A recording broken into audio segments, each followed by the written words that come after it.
আসসালামু আলাইকুম প্রিয় দর্শক, আপনাদের সকলকে আমন্ত্রণ জানাচ্ছি অন্য মঞ্চের আলাপচারিতায়। ফেব্রুয়ারিতে নির্বাচন হবে কি হবে না এটা নিয়ে আমাদের যারা রাজনীতি সচেতন মানুষ আছেন তাদের মধ্যে একটা প্রশ্ন আছে। আমি বহু জায়গায় যাই, যখন অনেকেই আমার কাছে এই প্রশ্নটা জিজ্ঞেস করেন, জানতে চান অন্তত আমার অ্যানালিসিস কি।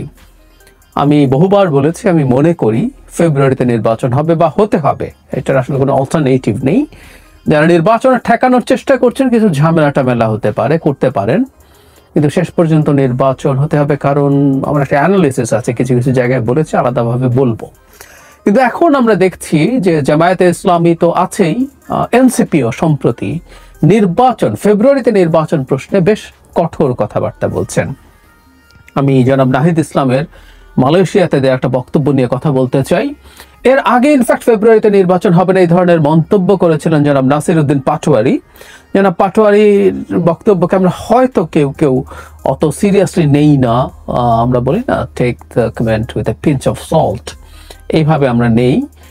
কিন্তু যেহেতু উনি মাঝে মাঝে খুব চটকদার বক্তৃতা করেন, কথা বলেন, বিএনপি 100 সিটও পাবে না, 400 সিট যখন পার্লামেন্টের কথা হয়েছে তারা 300 সিট পেয়ে যাবেন, এই ধরনের নানান বক্তব্য জনাব পাটোয়ারির কাছ থেকে এসছে। ফলে তার বক্তব্যটাকে আমরা হয়তো খুব সিরিয়াসলি নেইনি। তিনি বলেছিলেন যে ফেব্রুয়ারিতে যদি নির্বাচন হয় তাহলে যারা শহীদ হয়েছিলেন তাদের কবরের কাছে গিয়ে এসবের জন্য কি যেন করতে হবে, তার মানে হচ্ছে এটার সাথে শহীদদের সাথে বিট্রে করা হচ্ছে, উনি খুব স্পষ্টভাবে বলেছিলেন।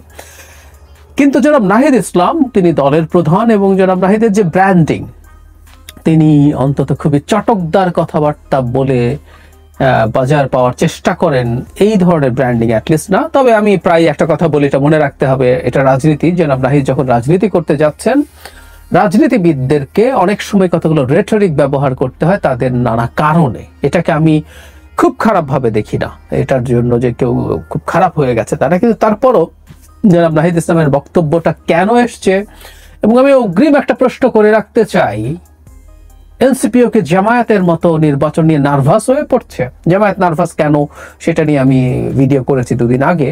এনসিপির মধ্যেও সিরিয়াস নার্ভাসনেস আছে বলে আমার ধারণা, সেটা আমি কেন বলছি একটু পরে আসছি। যাই হোক, জনাব নাহিদ কি বলেছেন, আমি একটা নিউজ পড়ি। মানব জমিন নিউজটা এভাবে করেছে, জাতীয় নাগরিক পার্টির আহ্বায়ক নাহিদ ইসলাম বলেছেন ফেব্রুয়ারিতে নির্বাচন হবে বলে মনে হচ্ছে না।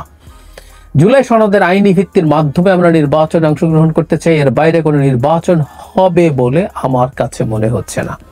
একটু খেয়াল করি, খুবই ইম্পর্টেন্ট যেটা, সেটা হলো এতদিন পর্যন্ত এনসিপি বলছিল তারা কিছু মৌলিক সংস্কার যদি না হয়, প্রথম তারা সংস্কার এবং বিচারের কথা বলছিলেন, প্রথম থেকে বলছেন, এটা ফ্যাক্ট, কিন্তু কিছু মৌলিক সংস্কার না হলে তারা নির্বাচনে যাবেন না, এই ধরনের কথা বলছিলেন। এখন নির্বাচন হবে না বলছেন, খুব সিগনিফিক্যান্ট একটা ডিফারেন্সের জায়গা আছে। তারা নির্বাচনে নাও যেতে পারেন, এটা একটা দলের স্বাধীনতা আছে, এটা সত্য যে আমি এই নির্বাচনে যাব না। নির্বাচন বাধাগ্রস্ত করা নিয়ে হয়তো প্রশ্ন করব আমরা, নির্বাচনে না গেলে সেই রাইট আছে বলে প্রাথমিকভাবে ডিবেট করা যায়। যদিও আমি মনে করি এবার যারা নির্বাচন করতে না চান, বয়কট করতে চান, সেটাও এই জাতির সাথে বিট্রে করার মতো ব্যাপার হবে।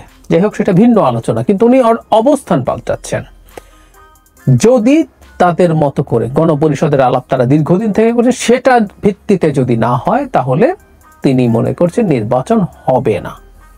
খেয়াল করি, আমরা নির্বাচন ঠেকাবো, প্রতিরোধ করবো, জামায়াতে ইসলামী যেভাবে বলে, তাদের লোকজন একটু আছে বলে তাদের ইদানিং খুবই সক্ষমতা সম্পর্কে ইলুশন তৈরি হয়েছে, তারা নির্বাচন ঠেকাতে পারবেন বলে মনে করছেন। তারা বলছেন, এনারা ঠেকাতে পারবেন বলছেন না, কিন্তু বলছেন হবে না। আসলে একটা সিনারিও আছে, আমি আগেও বলেছি, যদি এই 2 দল, বিশেষ করে জামায়াত ইসলামী এবং এনসিপি সাথে ইসলামী আন্দোলনে যদি যুক্ত হয় নির্বাচন বয়কটের পথে, তখন কি হবে শিডিউল দেওয়ার পর যদি তারা এটা করেন। আমি আবার বলছি, এটা তাত্ত্বিক আলোচনা করছি, আমি মনে করি এরা প্রত্যেকে ইলেকশনে যাবে, সেটা পরে আসছি। তাহলে কি হবে, এটা একটা প্রশ্ন আছে, তখন সেই নির্বাচনটা হবে কিনা, মানে কিভাবে হবে বা আদৌ হবে কিনা, সে প্রশ্নগুলো থাকতেই পারে। সেই ভিত্তিতে হয়তো তারা এইভাবে বলছেন, কারণ তখন বিএনপি এবং তারা অ্যালাইন্ড রাজনৈতিক দলগুলো ছাড়া আর খানিকটা জাতীয় পার্টিরও কি অবস্থা হবে এটা বলা কঠিন। আর কেউ মাঠে থাকছে না, তো এই নির্বাচনের ক্রেডিবিলিটি নিয়ে প্রশ্ন আসবে। কিন্তু যে কথাটা বলছিলাম যে আসলে মানে এনসিপিকে আমরা দুভাবে দেখতে পারি, যে তারা চাপ বাড়াচ্ছে বিএনপির উপরে। কারণ আমি কিছুদিন আগে একটা মেইন স্ট্রিম পত্রিকাতেই নিউজ এসেছিল যে তারা আসন নিয়ে দর কষাকষি করছেন। এখন আসন নিয়ে দর কষাকষি করলেও আসলে প্রবলেম আছে। প্রবলেমটা কোন জায়গায়? সেটা হচ্ছে এনসিপি একটা বড় হাইপ তৈরি করেছে।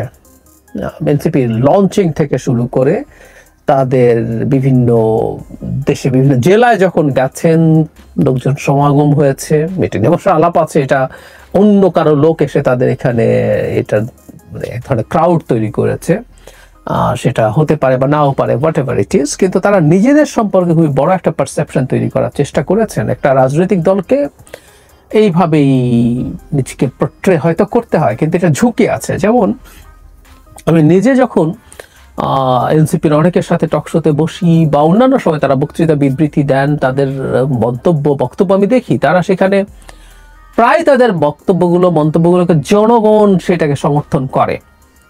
জনগণ এই জন্য প্রাণ দেয় না, জনগণ এই জন্য শেখ হাসিনার পতন ঘটায় না, জনগণ সংস্কার চেয়েছে, জনগণ বিচার চেয়েছে, সংস্কারের জন্য এই সংস্কার চেয়েছে। মানে আমি এরকমও দেখি তাদের কাউকে বলতে যে সংস্কারের প্রশ্নে যদি জনগণের মতামত নেওয়া হয় তাহলে সংস্কার, এই মৌলিক সংস্কার তারা যেগুলো মনে করে সবকিছুর পক্ষেই জনগণের ম্যান্ডেট পাওয়া যাবে। এখন এতটা হাইপ যখন তৈরি করছেন, একটা নির্বাচনে এনসিপি যদি খুব একটা ভালো না করে, এখন ওদের খুব একটা ভালো বলতে কি বোঝায় সেটা ডিবেটেবল।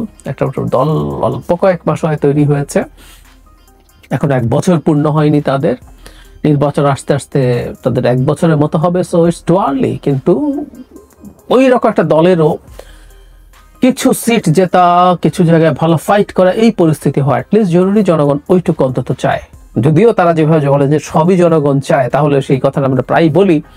সংস্কারের যে জিনিসগুলো এই সরকারের আমলে হতে পারবে না, সে বাস্তবায়ন সম্ভব হবে না বা মতৈক্য হবে না, বিএনপিতে অনেকগুলোতে নোট অফ ডিসেন্ট দিয়েছে, সেগুলো তারা এজেন্ডা করুন। তো তাত্ত্বিকভাবে তো আমরা বলতেই পারি, যেটা বলিও, যে এটা এজেন্ডা করলে যেহেতু জনগণ চায় তারা তো নির্বাচিত হয়ে যেতে পারেন ওটার ভিত্তিতে।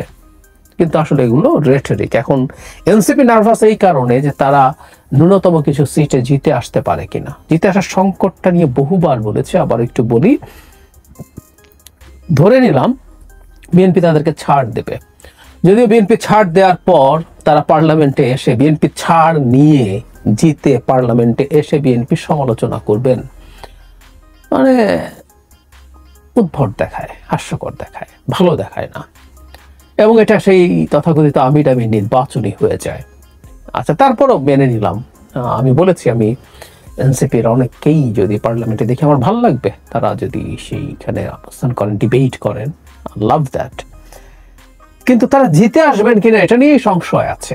মানে বিএনপির স্বতন্ত্র, শুধু টপ স্বতন্ত্র না, বিএনপি ধরে নিলাম ধানের শীষ দিল না এবং সিদ্ধান্ত নিলেন তারা যারা স্বতন্ত্র প্রার্থী হবে তাদেরকে বহিষ্কার করবেন, এর বেশি তো কিছু করার নেই। কিন্তু বহিষ্কারের ঝুঁকি নিয়েও প্রচুর স্বতন্ত্র এবং পরের দিকে স্বতন্ত্র 1 নম্বর 2 নম্বর 3 নম্বর যার জনপ্রিয়তা থানা 5, 6, 7, 8 এদের সাথে এনসিপির কেউ জিতবেন আমার কাছে মনে হয় না। আসলে এটা অলমোস্ট ইম্পসিবল একটা ব্যাপার।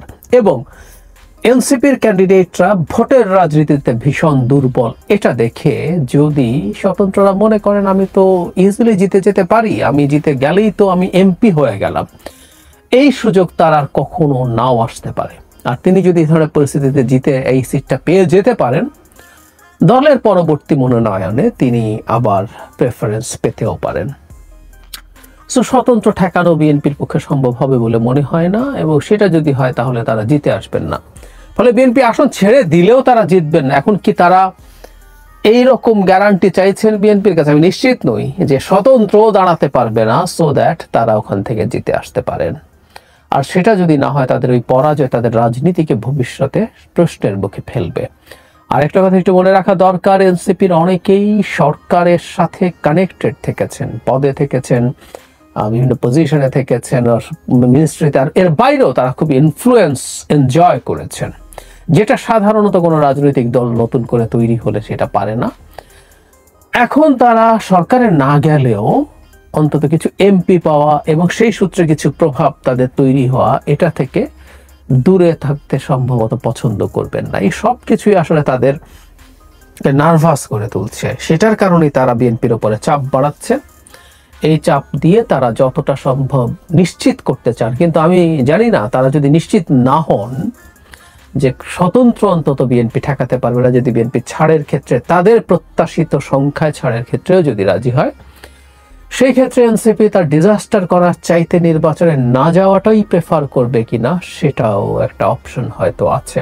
আমি এমনি মনে করেছিলাম, এমনি মনে করি, এটা এখন যারা যেহেতু নির্বাচনের কথা বলে ফেলেছেন, খুব ভালো হতো এনসিপি যদি এবারকার নির্বাচনে না যেতেন।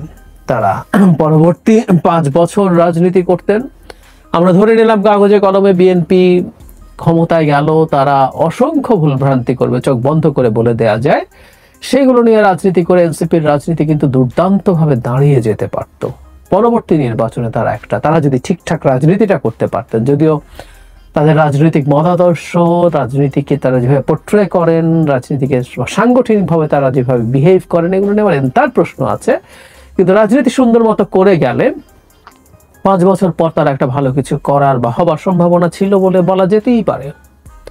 সেই ক্ষেত্রে এই নির্বাচনটা পার্টিসিপেট না করলে তাদের জন্য ভালোই হতো সম্ভবত। কিন্তু না, তারা করার সিদ্ধান্ত নিয়েছেন। তাদের অনেকেরই মনে হয় এবারই এমপি হতে হবে, তাদের অনেকেই জনসংযোগ করছেন আমরা জানি। যাই হোক, সেটা তাদের সিদ্ধান্ত, কিন্তু আই হোপ যে সব নার্ভাসনেস থাকলেও যেহেতু সিদ্ধান্ত নিয়েছেন তারা নির্বাচনে যাবেন। এটা নিয়ে এখন বিএনপিকে লেভারেজের জন্য চাপ দেয়া যা আছে, এগুলোকে আমি পলিটিক্সে একেবারেই নেগেটিভ কিছু বলে মনে করি। এগুলো হতেই পারে।